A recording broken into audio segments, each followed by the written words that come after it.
네, 오늘 말씀을 가지고 나는 곧 생명의 떡이다 라고 하는 제목으로 같이 말씀을 나누기를 원합니다. 어떤 사람이 어떤 사람인가 라고 알 수 있는 방법이 두 가지 방법이 있습니다. 첫 번째는 뭐냐? 다른 사람이 그 사람을 뭐라고 얘기하냐는 거죠. 다른 사람이 그 사람을 어떻게 소개해 주는 것인가, 그 사람에 대해서 평가를 하고요, 그 사람이 어떤 사람인지 경험했던 것을 이야기해 주는 겁니다. 그리고 두 번째는 뭐냐? 자기가 자기 스스로를 나타내는 거죠. 나는 이런 사람입니다 라고 말하는 겁니다. 그래서 흔히들 이제 회사라든지 공식적인 자리에 지원할 경우요, 이 두 가지를 다 요구를 해요. 첫 번째는 내가 어떤 사람입니다 라고 말하는 이력서, 그러니까 자기 진술서죠. 내가 어떤 사람입니다 라고 하는 자기 소개하는 그 이력서와 이걸 제출하고, 또 한 가지 더 요구해요. 뭐예요? 추천서. 다른 사람이 이 사람을 뭐라고 얘기하는지 이 두 가지를 요구합니다. 그런데 대부분 이 두 가지 중에 다른 사람이 나를 추천하는 부분에 있어서는 솔직히 말해서 이건 그 사람의 주관성이에요. 객관적이지 않을 수 있습니다.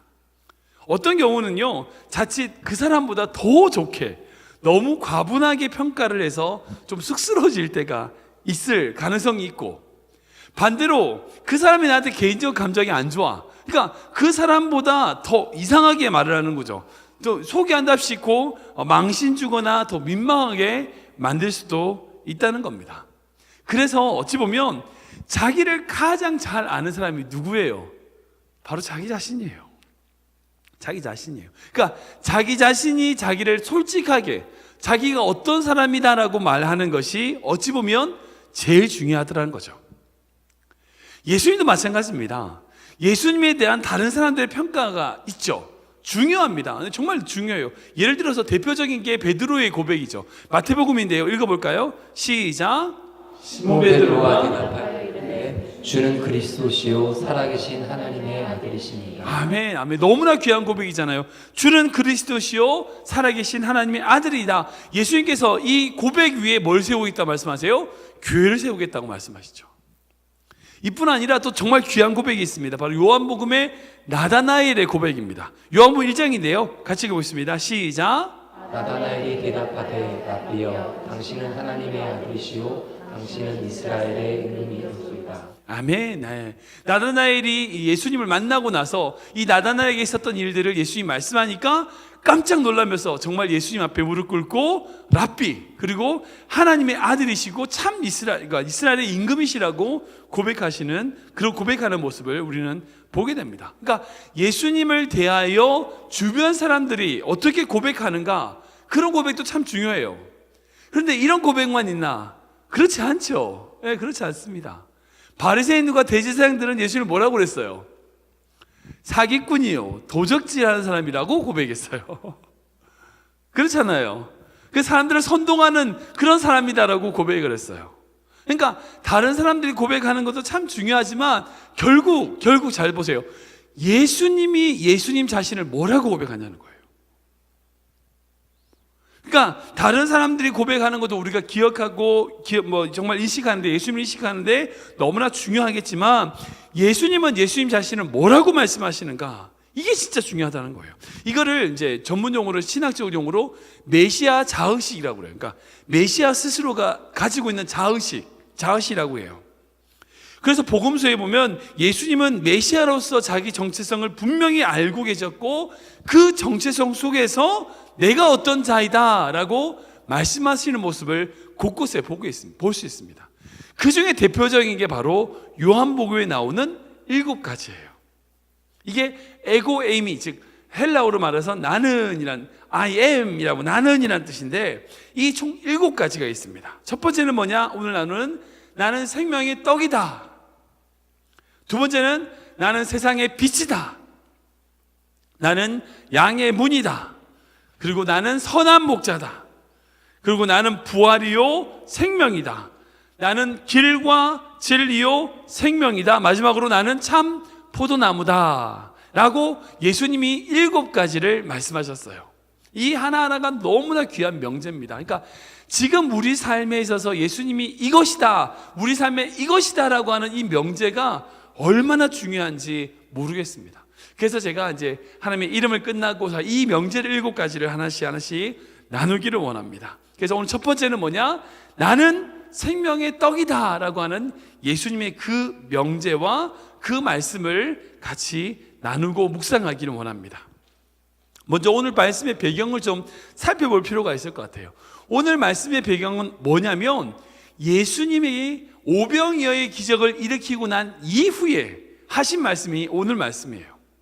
오병이어의 놀라운 역사를 일으켰어요. 그리고 그 오병이어를 통하여 5,000명, 남자만 5,000명이나 되는 수많은 사람들이 보리떡 5개와 물고기 2마리를 가지고 배불리 먹고 정말 놀라운 이적과 놀라운 경험을 하게 되는 모습을 보게 됩니다.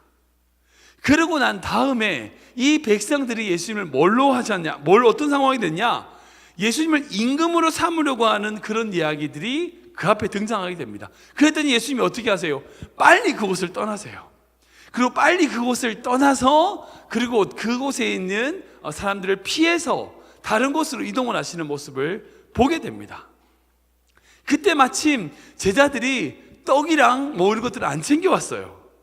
그랬더니 예수님께서 그가 바리새인의 누룩을 조심하라, 다른 복음서 보면 바리새인의 누룩을 조심하라 라고 말씀하셨더니 제자들이 뭐라고 생각했냐면 우리 예수님이 내 떡 안 챙겨왔다고 뭐라 하시는가 보다. 예수님이 물으시는 거예요. 너희가 지금 보리떡 5개 몇 명 먹었냐? 5,000명이나 넘는 사람 먹었는데 내가 주의하라는 것은 내 가르침, 즉 잘못된 가르침을 주의하라는 것이다 라고 하는 그 바른 교훈을 가르치시고 난 이후에 예수님께서 자기에 대해서 설명하시며 나는 바리새인들의 누룩이 아닌 생명의 떡이라고 하시는 것으로 증명하시는 모습을 보게 됩니다. 한번 생각해 보세요.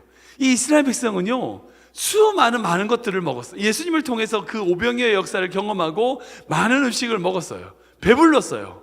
그럼 어떤 생각을 했어요? 예수님만 있으면 다 된다고 생각을 한 거예요. 그러니까 자기가 정말 예수님이 뭔가를 채워주는, 자기의 육신적인 배고픔을 채워주기만 하면 예수님은 된다, 그런 분이다라고 하는 생각을 가지고 예수님께 나오려고 했을 때에 예수님은 그들에게 뭐라고 다가가시냐면 생명의 떡으로 다가가시는 거예요.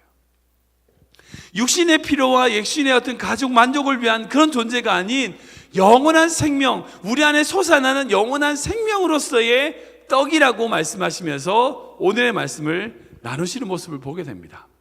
그래서 오늘 첫 번째로 생명의 떡이라고 말씀하신 예수님의 자기 선언은 우리에게 어떤 의미가 있느냐? 예수님은 우리에게 어떤 의미가 있느냐? 3가지를 생각할 수 있습니다. 첫 번째는 뭐냐? 예수님은요 반드시 매일 함께 하셔야 될 분이라는 거예요. 같이 읽어볼까요? 시작. 예수님은 반드시 매일 함께 하셔야 할 분입니다. 한 번 더 읽겠습니다. 시작. 예수님은 반드시 매일 함께 하셔야 할 분입니다. 우리 48절에서 50절 말씀인데요, 같이 읽겠습니다. 시작. 내가 곧 생명의 떡이니라. 너희 조상들은 광야에서 만나를 먹었어도 죽었거니와 이는 하늘에서 내려오는 떡이니 사람으로 하여금 먹고 죽지 아니하게 하는 것이니라. 아멘. 예수님께서 자기 스스로를 생명의 떡이다 라고 말씀하세요. 이 원문을 보면 이게 브레드, 생명의 빵이라고 말씀하세요. 이 빵을 한글로 번역하기가 좀 애매해서 이제 떡으로 이제 표현을 했습니다. 근데 사실 정확하게 문화적으로 번역하면 이건 잘 번역된 게 아니에요. 어떻게 표현되냐면 나는 생명의 밥이다 라고 번역해야지 정확합니다. 솔직히 저희 가정이요 많이 먹어요. 잘 먹어요. 정말 잘 먹습니다. 그래서 늘 저도 그렇고 저희 아이들도 늘 하는 이야기가 있어요. 뭐라고 하냐면 빵은 간식이에요. 떡은 간식이에요. 떡은 밥이 될 수 없어요. 떡은 떡이고 밥은 밥이야. 떡을 아무리 많이 먹어도 밥을 먹어야 돼요. 그런 지론입니다. 우리나라에 그런 일화가 있어요. 우리나라의 선교사가 처음 들어왔을 때에 한국말을 몇 마디를 배워가지고 이제 다니면서 전도를 했다고 합니다. 근데 어떤 할아버지가 가지고 영감님, 잘 못하는 한국말 가지고 사람이 떡으로만 사는 게 아닙니다 라고 얘기했더니 그 할아버지가 맞아요 맞습니다. 그랬더니 성사님이 막 감동을 하는 거예요. 이제 이게 떡으로만이 아니라 이제 영적인 것으로 살아야 된다는 얘기를 하려고 막 하는데, 그랬더니 할아버지가 뭐냐면, 맞아, 떡 먹고는 못 살지, 밥 먹어야지. 예. 한국 문화에서는요, 떡은 간식과 같은 개념이죠. 그런데 지금 예수님께서 말씀하시는 생명의 떡, 생명의 떡이라고 하는, 생명의 빵이라고 하는 것은요, 빵, 떡 이런 간식이 아니에요. 주식이, 그들에겐 주식이에요. 매일 먹어야 되는 주식이라는 의미입니다. 즉 예수님은 우리의 밥이라는 거예요. 여러분, 밥은요 기호식품이 아니에요. 커피나 티나 뭐 이런 거 아닙니다. 쿠키, 비스켓, 떡, 수정과 뭐 이런 거 아닙니다. 사치품이 아니에요. 액세서리가 아니에요. 없어도 그만, 이게 아니라고요. 있어야 되는 거예요. 반드시 있어야 되는 거고요. 밥이 없으면 죽는 거예요. 양식이 없으면 죽는 겁니다. 굶주려서 허기지고요, 허기지면 죽는 거예요. 남녀노소 빈부 상관없이 다 그렇습니다. 밥이 없으면 죽습니다. 여러분, 예수님은요 우리의 영혼에, 우리에게 영혼의 생명의 밥이에요. 우리 영혼의 밥이라는 거예요. 먹기 위해서 사는 것은 아니지만요, 살기 위해서는요 반드시 먹어야 돼요. 즉 우리의 영혼이 살기 위해서는 우리는 날마다 예수님이 필요하다는 거예요. 예수님이 계셔야 되고요, 예수님과 함께 해야 돼요. 그래서 예수님은 끼니마다 매일매일 함께 해야 되는 겁니다. 이것을 통해서 우리는 정확하게 두 가지를 깨닫게 됩니다. 첫 번째는 뭐냐? 예수님은 우리 인생에 반드시 필요한 분이라는 거예요. 즉 예수님은 나는 생명의 떡이다 라고 하는 말씀은, 이 명제는 우리에게 중요한 명제가 되는 게 예수님은 우리에게 꼭 필요하다는 분이에요. 두 번째는 예수님은 우리 인생에 매일매일 필요한 분이에요. 한 번 하고 끝, 이게 아니라 매 순간 매일매일 반복적으로 필요한 분이라는 거예요. 요즘 이제 청소년들이 이제 스마트폰 중독에 대해서 많은 이슈가 되고 문제가 됩니다. 저도 이제 사실 이런 것 때문에 많이 찾아봤거든요. 왜 뭐 여러 가지 이유가 있지만 아무튼 저도 막 찾아봤어요. 중독이라는 것을 정의해 보면 매일 반드시 없으면 안 되는 것으로 여기는 것, 이걸 중독이라고 그래요. 그것을 자기가 좋아하는 그거를요 매일 반드시 없으면 안 되는 것으로 여기는 것을 중독이라고 해요. 그래서 스마트폰 중독 테스트를 제가 해봤어요. 그래서 총 15개, 뭐 온라인 보면 있더라고요. 그래서 몇 가지가 있는데, 1번, 스마트폰이 없으면 불안하고 배터리가 얼마 남지 않았을 때 초조함을 느낀다. 많이 그렇다, 못다, 뭐 점수가 있어요. 그리고 2번, 스마트폰을 그만해야지 하는데 계속 하게 된다. 뭐 이런 식으로 점수를 매길 수 있어요. 그래서 총 15가지 질문인데 그 점수가 42점이 넘어가면 중독이래요. 근데 제가 해보니까 제가 35점이에요. 저도 almost 중독인 거죠. 예, 어느 부분에 저도 스마트폰에 중독이 되어 있더라고요. 아무튼 이 스마트폰이 중독되는 것 때문에 많은 문제가 되는데, 근데 그 테스트를 어느 누구도 바꿔서 이렇게 생각하지 않아요. 여러분, 밥 중독 테스트 이런 거 들어보셨습니까? 밥이 없으면 불안하고 밥이 얼마 남지 않았을 때 초조함을 느낀다. 뭐 이런 사람이 있어요. 밥을 그만 먹어야지 하지만 아침 먹고 점심을 또 먹는다. 뭐 이런 걸 테스트하는 사람이 있을까요? 이런 질문을 안 해요. 왜요? 밥은 중독으로 생각하지 않아요. 왜? 밥은 생존이고 필수이기 때문이죠. 그러니까 우리가 이걸 잘 구분해야 돼요. 내가 반드시 해야 되는 것과 필수와 내가 선택해서 이것을 이겨내고 컨트롤할 수 있는 이 두 가지를 잘 구분해야 되는데, 여러분, 우리가 이것을 잘 구분 못할 때가 많이 있어요. 특히 신앙인들 중에서 잘못 신앙생활 하시는 분들이 뭐냐? 예수님을 옵션으로 생각하는 거예요. 옵션으로 생각하는 거예요. 예수님 믿는 것을 우리가 선택해서, 내지는 믿으면 좋고 안 믿으면 그만, 뭐 이런 식으로 생각하는 기호의 선택으로 생각하는 것이 잘못된 거죠. 지금 현대가 사실 말해서 절대주의가 사라졌어요. 모든 것이 다원주의고 상대주의예요. 그러다 보니까 자꾸 신앙생활과 믿음생활을 옵션으로, 뭐 좋은 취미생활로 그렇게 인식하게 만들려고 해요. 그냥 살아서 좋고 그냥 지내도 좋지만 예수님 믿으니까 더 잘 되라, 그래서 예수님 믿어야지. 어떤 성도님들은 이제 난 주일날만 교회 가지 평일에 주일 안 가, 저 이해를 못하겠어요. 왜 그렇게 말씀하시는지. 그러니까 신앙생활이 옵션일 수 있는 거예요. 그러니까 예수님을 믿고 내가 예수님을 위해서 살아간다는 것이 내 삶에 있어서의 선택 상황인 거예요. 사랑하는 성도 여러분, 예수님은 우리에게 옵션이 아니에요.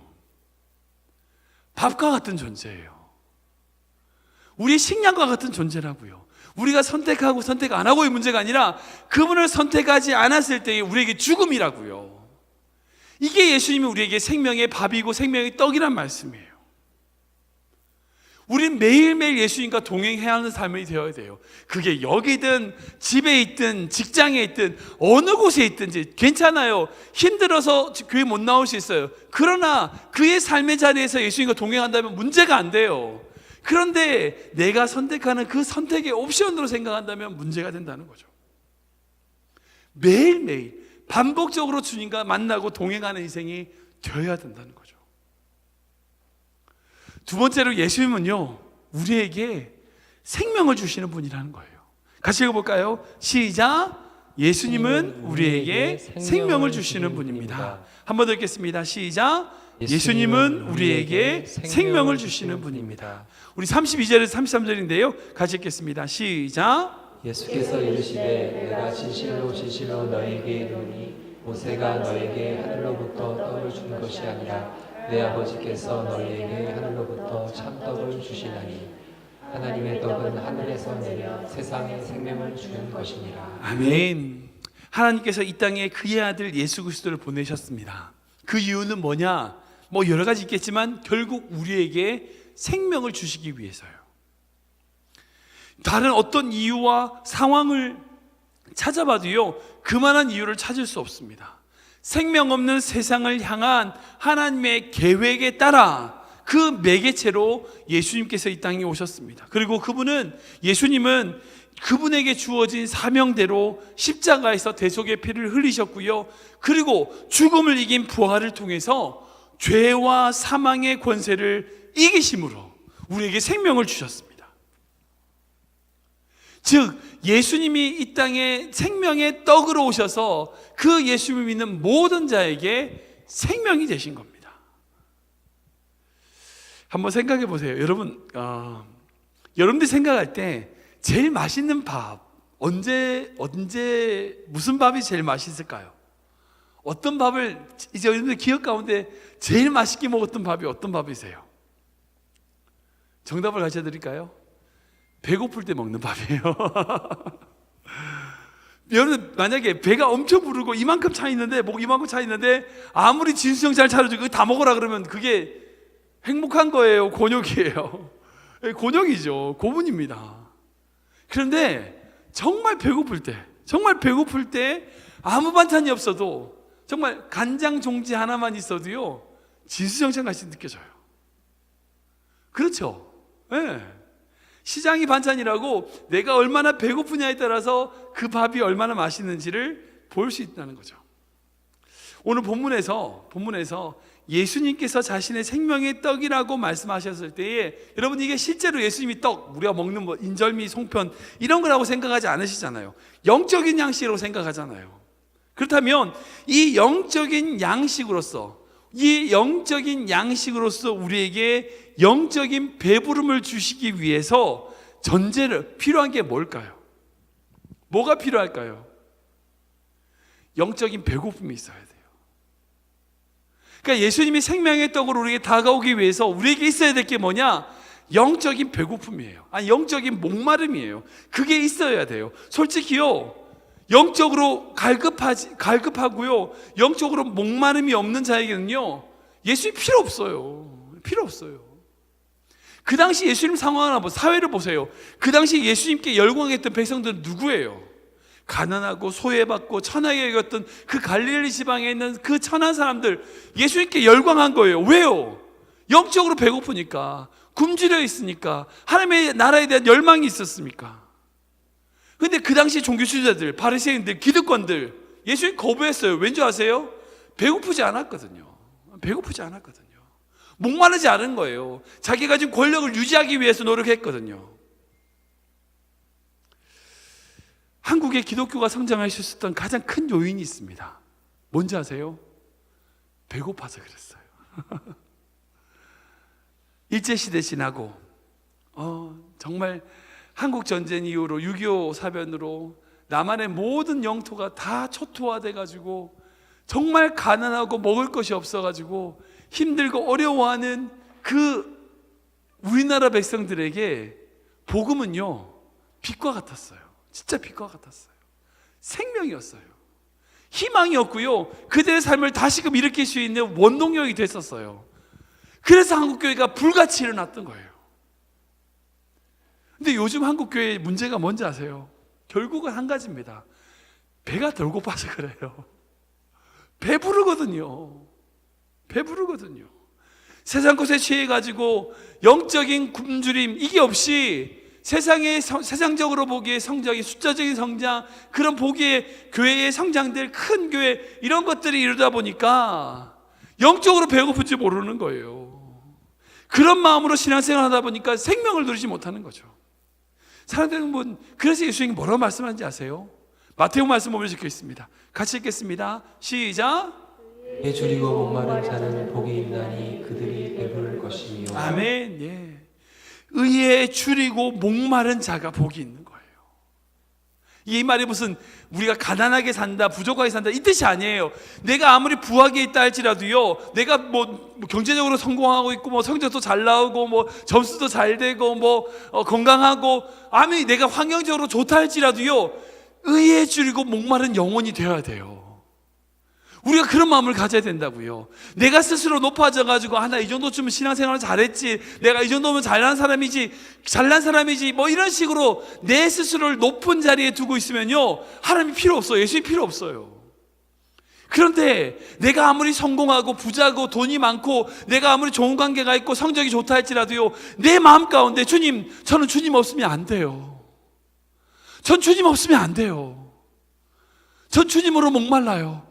내가 주님의 찬양을 부르고 주의 말씀을 듣기에 제가 정말 사모합니다. 그런 영적인 목마름으로 가지고 주님께 나아가는 자가 복을 받는 거예요. 그래서 지혜로운 사람이 어떤 사람인지 아세요? 아무리 자기 환경이 어떻든 간에 자기 마음을, 자기 영혼을 끊임없이 주님 앞에 목마른 자로 두는 자예요. 이게 지혜로운 자예요. 왠지 아세요? 때로는 하나님이 우리의 환경을 바꿔서 목마르게도 만드시거든요. 사랑하는 성도 여러분, 예수님께서 우리의 생명의 떡이고 우리에게 은혜의 떡이 되시는 것은 우리 인생 가운데 생명을 주시는 거예요. 그 생명으로 말미암아 죽어있는 모든 자가 다시금 살아나게끔 만드시는 하나님의 역사가 있어요. 그러기 위해서 우리가 더 많이 하나님 앞에서 굶주려 있는 자, 목마른 자로서 우리의 마음을 다져내릴 때에 하나님 여러분, 그 자가 복받는 자예요. 우리 마지막으로 세 번째로, 우리는 예수님은 우리가 자랑하고 나누어야 할 분입니다. 한번 같이 읽겠습니다. 시작. 우리가 자랑하고 나누어야 할 분입니다. 한번 더 읽겠습니다. 시작. 예수님은 우리가 자랑하고 나누어야 할 분입니다. 우리 44절 말씀인데요, 같이 읽겠습니다. 시작. 나를 보내신 아버지께서 이끌지 아니하시면 아무도 내게 올 수 없으니 오늘 그를 내가 마지막 날에 다시 살리리라. 아멘. 요즘 인스타라든지 페이스북, 소셜 SNS가 발달하면서 많이 올라오는 사진들이 있습니다. 뭔지 아세요? 음식 사진. 내가 이거 먹었다 이거죠. 이거 맛있다, 어디가 맛집이다, 이런 식의 음식 사진들을 참 많이 올려요. 그래서 저희 가정도 함께 식사를 하면서 음식 사진을 찍으려고 하는데 잘 못 찍어요. 왠지 아세요? 먹기 바빠가지고. 딱 나오면 다 보고, 그러고 나서 딱 맨날 찍었어야 되는데 맨날 이러고 있어요. 그게 한두 번이 아니에요. 근데 여러분, 왜 사람들이 무엇을 먹는지 그렇게 자랑하는지 아세요? 이제 요즘 더 심하죠. 요즘은 음식 예쁘게 나오는 어플도, 사진 어플도 있어요. 사람 예쁘게 나오는 게 아니라 음식 예쁘게 나오게 하는 사진 어플도 있더라고요. 아무튼 그렇게 자기가 뭘 먹는지 자랑하고 내가 어디 가서 맛있는 거 먹었다는 것을 왜 그렇게 많이 자랑할까요? 왜냐하면요, 내가 무엇을 먹는가가, 내가 어떤 것을 먹는가가 그 사람의 인격과 지위를 보여준다고 생각하기 때문이에요. 지금은 좀 안 그렇지만 옛날에는 왕이 먹는 음식이 달랐고, 그죠? 양반이 먹는 음식이 달랐고, 천민이 먹는 음식이 달랐어요. 음식 자체 종류가 달라요. 그러니까 왕궁 음식들은 왕궁에서만 먹을 수 있어요. 밖에서 먹으면 안 돼. 그러니까 뭘 먹느냐가 그 사람의 지위를 보여주는 거예요. 그래서 사람들이 내가 부족하고 없지만 그럼에도 불구하고 나 이 정도 먹을 수 있는 사람이야 라고 하는 것을 과시하려고 하죠. 그래서 한국에 그런 얘기 있어요. 김밥 천국에서 1,000원짜리 김밥 사 먹고, 그리고 4,000원짜리 커피 마시면서 커피 사진 찍고 뭐 그런 사람들이 일단 그래서 그 김치냐라고 하기도 하고 뭐 여러 가지 말하는데, 아무튼 자기 과시욕인 거예요. 자랑하고 싶은 거죠. 아무튼 중요한 것은 내가 어떤 것을 먹는가, 그리고 내가 어떤 것을 누릴 수 있는가, 이것이 그 사람의 모든 것이라고 할 수 있는 거죠. 그래서 자기가 먹는 것을 과시하고 자랑하려고 해요. 사랑하는 성도 여러분, 마찬가지로 우리가 정말 예수님이 생명을 주시는 우리의 바위 되시는 분이라는 생각을 인식한다면요, 우리는 예수님을 자랑하는 인생이 되어야 돼요. 그렇지 않아요? 음식 사진을 찍는 게 아니라 예배 사진을 찍고, 말씀을 보는 사진을 찍고, 말씀을 통해서 받는 내 생명을 나누고 자랑해야 되죠. 우리가 정말 예수님을 생명의 떡으로 생각한다면 내가 음식을 보여주는 것보다 더 많이 예수님을 자랑하는 인생이 되어야 됩니다. 또 한 가지 더 있어요. 더 생각해 볼 게 있는 게 뭐냐면, 옛날이나 지금이나 땅 위에 사는 모든 인류는 허기지고 배고프고 목마르었어요. 먹을 것이 없었어요. 그리고 그 먹을 것이 없음을 말미암아 목숨 걸고 탈북하는 어떤 북한 동포들을 생각하면요, 정말 불쌍한 그런 동포들을 떠올릴 수 있어요. 그리고 지금 이 시간에도 아프리카의 수많은 사람들은 먹을 것이 없어서 굶주려 있어요. 그래서 어떤 통계를 보니까 지구 약 60억 인구 중에서 거의 절반 정도가 하루에 1달러 정도 이하로서의 삶을 살아간다고 하더라고요. 그런데 사실 아실지 모르겠지만 많은 과학자들이 연구하고 계산해보고 통계를 내보면요, 단 한 번도 이 땅에, 이 지구에 단 한 번도 어느 때든지 지구의 식량이 부족한 적이 없었어요. 정말 부족한 적이 없었어요. 지구는 지금도 모든 인류가 먹고 살 만큼의 풍부한 식량을 생산되고 있어요. 근데 문제는 뭐냐? 나누어지지 않기 때문이에요. 한 가지 별로 좋지 않은 일이지만 예를 들면 한국에 남한에 어떤 게 있냐면 추곡수매라고 있어요. 그게 뭐냐면 농부들을 위해서 쌀값을 안정시키기 위해서 정부에서 쌀을 일방적으로 막 사는 거예요. 값을 많이 주고 정부의 예산으로 쌀을 많이 사서 정부 창고에다 쌓아두는 걸 이제 추곡수매라고 해요. 왜냐하면 쌀이 너무 많이 풀리면 시장 가격으로만 하면 쌀값이 떨어지면 농부들이 손해를 보니까 그것을 막기 위해서 추곡수매를 해가지고 많은 쌀을 사서 정부 창고에다 집어넣어놓고 그렇게 묵혀두는 게 있어요. 그렇게 묵혀두는 쌀 그 보관료하고 매해 그 쌀이 썩어가지고 10년 정도 지나면 그 쌀을 버리는데, 그 버리는 쌀을 합쳐서 북한에 보냈으면 북한이 굶어 죽지 않아요. 뭐 그게 뭐 정치적인 이유도 있고 여러 가지 이유가 있어서 뭐 그럴 수 없다는 건 제가 알지만, 그러나 현실적으로 보면 남한과 북한을 이어서 생각하면 남북한의 모든 대한민국 한민족들이 살아기에는 쌀은 부족하지가 않아요. 또 한 가지 더 예를 들면요, 미국에 밀농장, 쌀농장, 어마어마한 큰 농장들이 있어요. 아프리카에 수많은 사람들이 굶주려 있는데 미국에 있는 모든 쌀과 남는 밀들을 창고에 쌓아두지 않고 버리지 않고 옮겨가면요, 아프리카의 모든 사람들이 다 먹고 살 수 있어요. 근데 왜 못하는가? 뭐 그 옮기는 수송료, 그리고 거기서 수입하는 그 수입업자들의 이권, 그런 것 때문에 못하는 거죠. 사실은 모든 지구 전체적으로 따지면 모든 지구의 식량은 부족하지 않아요. 문제는 뭐냐? 나누지 않기 때문이에요. 물론 예수님께서 이 땅에 오셔서 많은 사람들에게 나눔에 대하여 말씀하시고 그 나눔을 말미암아 생명을 전해야 된다고 하지만, 그 식량의 나눔보다 더 우선되는 나눔이 있어요. 그게 뭐냐면 예수님을 나누는 자가 돼야 돼요. 어떤 식량과 어떤 음식을 나누기보다 먼저 예수님을 나누고 예수님을 생명을 전하는 것이 우리가 먼저 해 나가야 될 일이라는 거죠. 사랑하는 성도 여러분, 예수님이 우리에게 생명의 떡이다, 생명의 밥이다 라고 하시는 그 명제는요, 그것은 제가 묵상해 보면 그래요. 우리가 예수님을 자랑해야 된다는 거예요. 자랑해야 된다는 거예요. 그리고 우리가 예수님을 나누는 인생이 되어야 된다는 거예요. 말씀을 좀 정리해 보도록 하겠습니다. 제가 영상 하나를 준비했거든요. 감동적 영상인데요, 한번 같이 보도록 하겠습니다.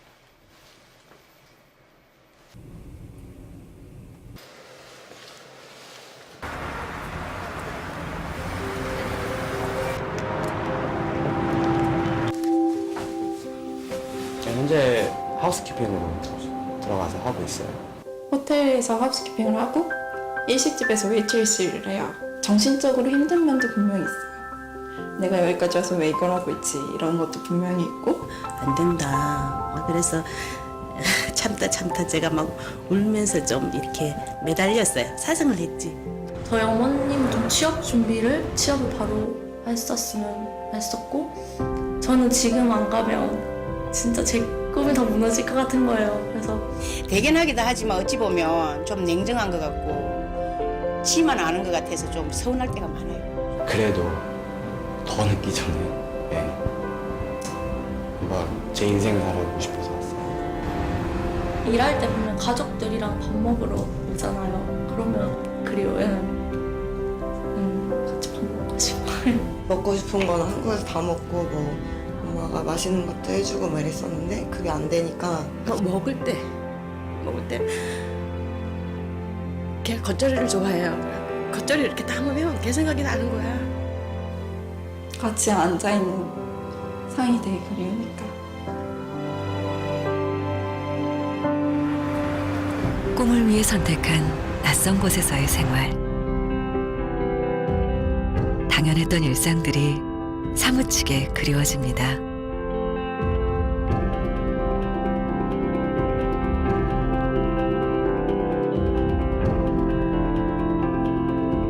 우린 꿈을 향해 달려가는 청춘들에게 특별한 선물을 하기로 했습니다. 첫번째 이렇게 시켜요. 밖에서 이제 부르시나요? 그냥 몰래?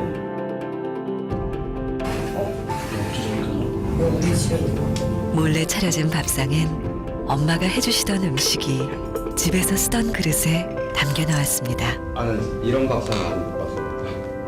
이것도 우리 거 같은데?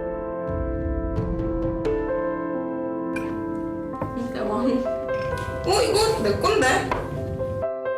이랬어요? 먼저 놔뒀겠네.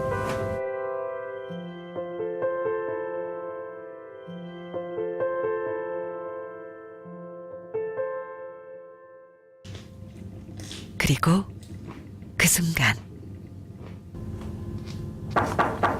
네?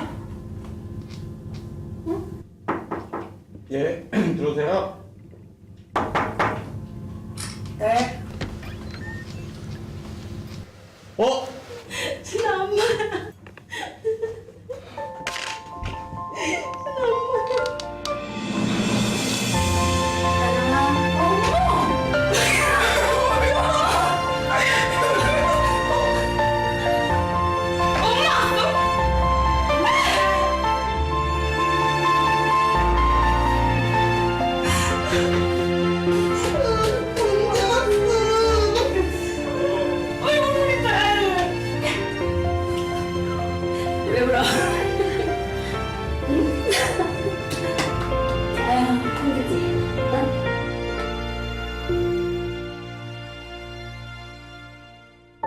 이 낯선 곳에 우리 아들은 처음에 와서 어떻게 다녔을까 그런 생각이 들어요. 그거 하나만으로도 그냥 저는 대단하다고 생각해요. 네, 뭐 잘하고 있어서 또 고맙고 우리 딸이 또 대견해. 당당한 모습으로 정말 우리 딸 대단하다 그 정도로 해가지고 왔으면 엄마는 그 이상 꿈을 사랑한다 우리 딸. 열심히 즐겁게 했으면 좋겠어요. 저도 믿어요. 그렇게 될 거라고. 엄마라는 존재 자체가, 그냥 사람 자체가 다가오는 것 자체가 선물이 된다는 게 뭔가 이게 정말 결정적인 힘이 될 것 같아요, 저한테는. 네, 감동적인 영상이죠. 저희 아버님 고향이 하동이세요. 하동강은 이제 하동이란 자체가 이제 섬진강이랑 이제 남해하고 연결되는 지역입니다. 그래서 그 하동은 바다 물고기랑 그 강물고기, 민물고기가 같이 잡히는 지역이 바로 그 하동강 섬진강 하류예요. 그래서 저희 큰아버님, 저희 아버님의 형님 되시는 큰아버님께서 그 명절 때 갔던 때 하셨던 말씀이 제가 잊혀지지가 않아요. 그래서 저희 큰아버님이 제일 좋아하는 음식이 뭐냐면 왁다지라고 하는 건데 들어보셨는지 모르겠어요. 그 비린내가 많이 나는 그 민물고기하고 그 잡어들죠. 바닷가에 잡히는 조그만 잡어들을 자다가 무말랭이랑 같이 끓여가지고 그냥 나오는 음식이에요. 제가 먹어봤더니 비린내 엄청 나고 뭐 진짜 맛없어요. 근데 큰아버지가 뭐라고 그러시냐면 자기는 이게 제일 맛있대. 제일 맛있대. 자기는 이 세상에 갈비라든지 어떤 음식보다 이게 제일 맛있대. 왜냐? 어렸을 때 엄마가 해준 음식인 거예요. 제일 맛있는 음식이 뭔지 아세요? 엄마가 해주는 거예요. 네, 그죠?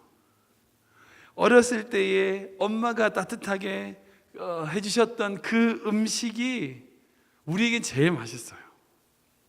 단순하게 음식, 밥 이런 게 아니라 그 어머니의 밥에는 사랑이 있거든요. 그렇지 않아요? 그 어머니의 밥에는요 헌신이 들어있어요. 예수님이 우리에게 나는 생명의 떡이다, 나의 너희들에게 밥이다 라고 말씀하셨을 때 저는 이 말씀을 들으면서 어떤 마음이 들었냐, 마치 어린아이들을 사랑해서 그 어린아이를 위하여 정성껏 준비하는 어머니의 마음과 같은 그 예수님의 마음이 느껴져요. 예수님이 얼마나 우리에게 생명 주기를 원하실까요? 예수님이 막 교훈적으로 이거 저런 이런 교훈이 아니라 내가 정말 너에게 생명 주기를 원한다, 사랑 주기를 원한다, 그 마음으로 내가 너의 밥이다. 혹시 지금 세상에서 힘들고 어려운 문제로 눈물 흘리시는 힘들어하는 성도님들 계십니까? 예수님이 여러분들의 어머니로서, 예수님이 우리에게 사랑으로서 밥이 되어주시는 분이에요. 그분에게 가면요, 그분의 사랑 안에 있으면요 감격할 수 있어요. 그 사랑으로 정말 우리는 이 세상을 한 끼 맛있는 밥 먹고 이 세상을 살아갈 수 있는 저 청년들처럼 우리가 이 세상을 살아갈 수 있게 되는 거죠. 전 여러분들, 우리 귀한 성도님들의 모든 삶이 그런 인생 되기를 주님의 이름으로 축원합니다.